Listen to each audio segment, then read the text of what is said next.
oh, I got this. Now I need to take over. To do what I really want to do, I must take over. But see, like I tell people, when was the Berlin Conference? 1883, I think. 1883. It's called the Scramble for Africa.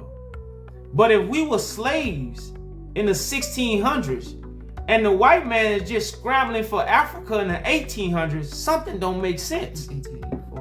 1884.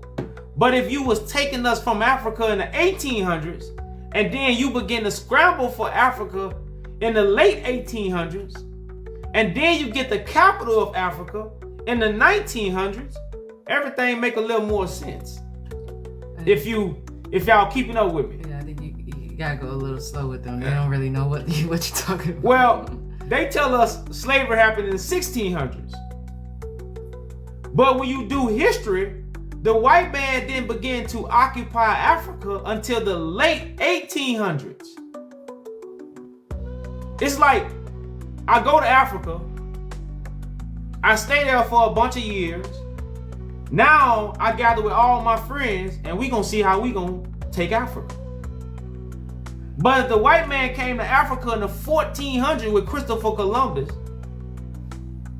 and then started taking us in the 1600s and then began to scramble for Africa in the late damn near 1900s, it don't make sense. It don't, like, the timeline does not make sense. Most people believe that the Ethiopian Renaissance Dam is an Ethiopian independent project and not connected to any foreign nations. But that is simply not true. If you go to the We Build Group website, you will see that the Ethiopian Renaissance Dam was constructed by an Italian company. As it mentions that the Grand Ethiopian Renaissance Dam, the largest hydropower project ever built in Africa, a monument infrastructure designed and constructed by We Build, the GERD marks the beginning of a new era for the country, placing it at the heart of its continent's green transition. The official ceremony was attended by Pietro Salini, chief executive of We Build. And Pietro Salini is an Italian businessman who is the CEO of We Build. Alongside Ethiopian Prime Minister Abiy Ahmed Ali, and the head of states of African countries that shared with Ethiopia a common goal of growth and unity.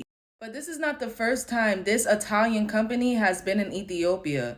They have been in Ethiopia for about 70 years. This colossal project was carried out by the We Build Group, an Italian group with almost 70 years of experience in Ethiopia, which led every stage of the project, bringing innovation, sustainability, and expertise.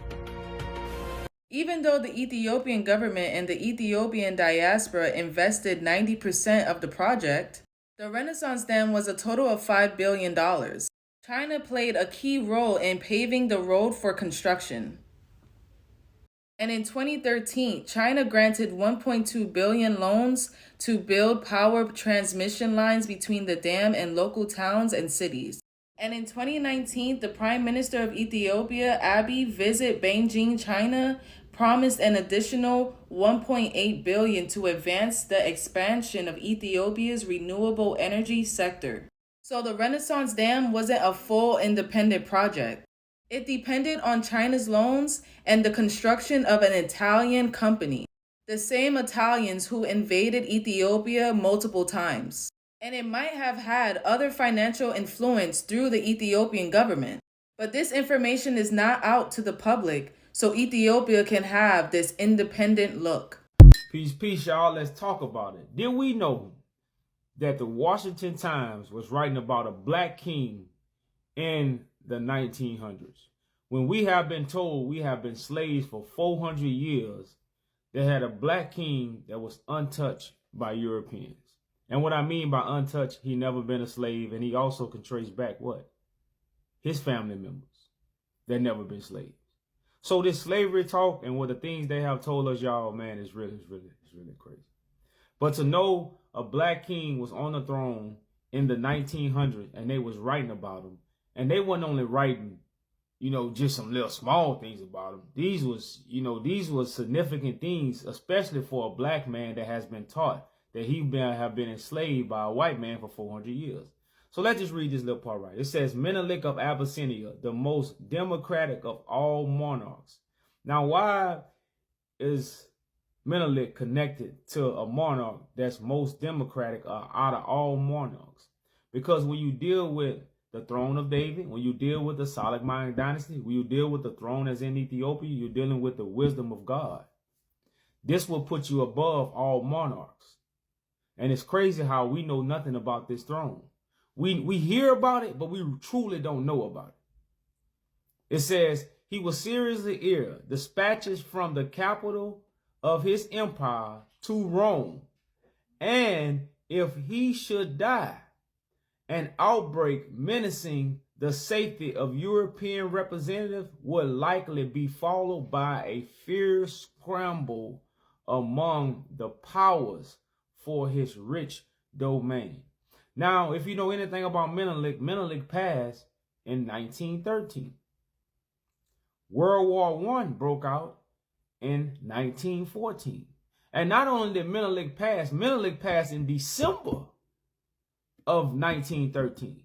World War I started in July, 7 months after. Because what?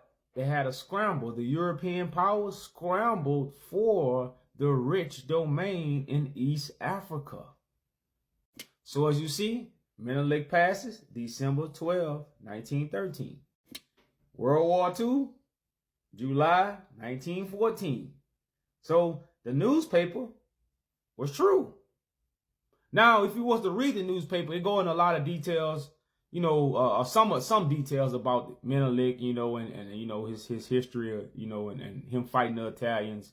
And a lot of us don't know about the Italians invading Ethiopia and they losing to Menelik. And then they came back in 1925 and created, I don't really want to say a treaty, but some kind of invention where they began to control Ethiopia with foreign affairs and economic interests.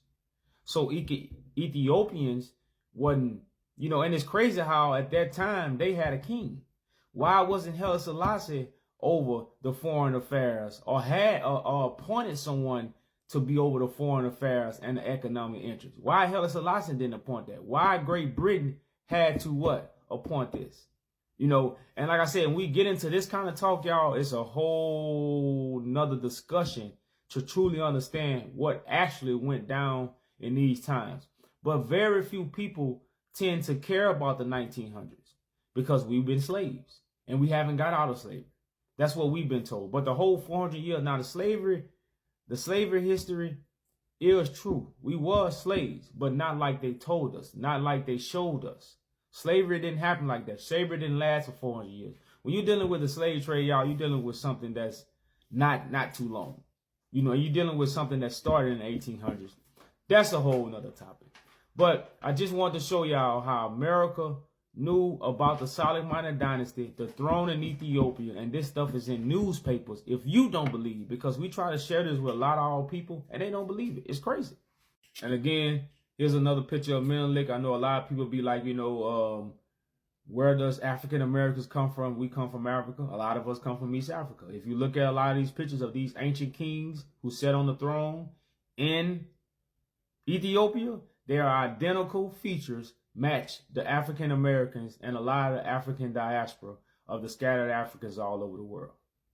So here's an article again that gives more evidence how Abyssinians look identical to African Americans, aka what they call Ethiopia today. And we're not talking about modern Ethiopians, we're talking about the ancient. It says what? He was a giant in stature and jet black. As to his complexion, he spoke 2 words of English, but was accompanied by an interpreter. But for a bright red fizz, the Moorhead, now Moors trace their roots back to Abyssinia. So a lot of people say America is built off Moor science. So the connection of Abyssinia and America goes way back. For those who got the ears to hear. So he wore a fizz hat.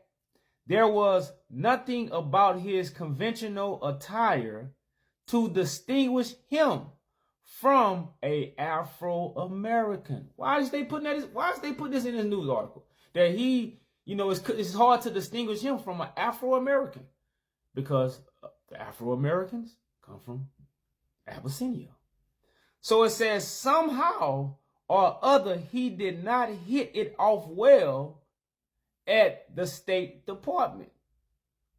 He had been hurdled as a special ambassador from Emperor Menelik, but examination of his papers proved that he was a private citizen, a rich merchant who bore a letter from Menelik which declared in general terms, so again, it was all about Abyssinia doing commercial trade with United States. That's what the letter was about, to establish that. But I'm only, again, because we are being told that we come from America. Now, all this stemmed from us not knowing about this history. This stuff happened in late 1800s. We're not even talking about the 1600s. We're not talking about 1400s. We talking about stuff in the 1900s. And if you can't keep up with what happened in the 1900s, how the hell can you keep up with what happened in the 1400s, 1600s, 1800s? It's impossible. You missed the 1900s. So if you missed the 1900s, you missed everything. So it's crazy how this brother wore a fierce hat. That's deep, y'all. That's deep. But we're going to give you a picture of this brother. Look at this. Here's a picture of the brother. As you can see, man, these, when you talk about East Africans, y'all, you are talking about the African diaspora. That's where majority of slavery come from, East Africa. And this is something they have been hiding. And another gem, the transatlantic slave represent all slave trades, because the only way to get from Africa to the United States, you got to travel. You got to transport on the Atlantic.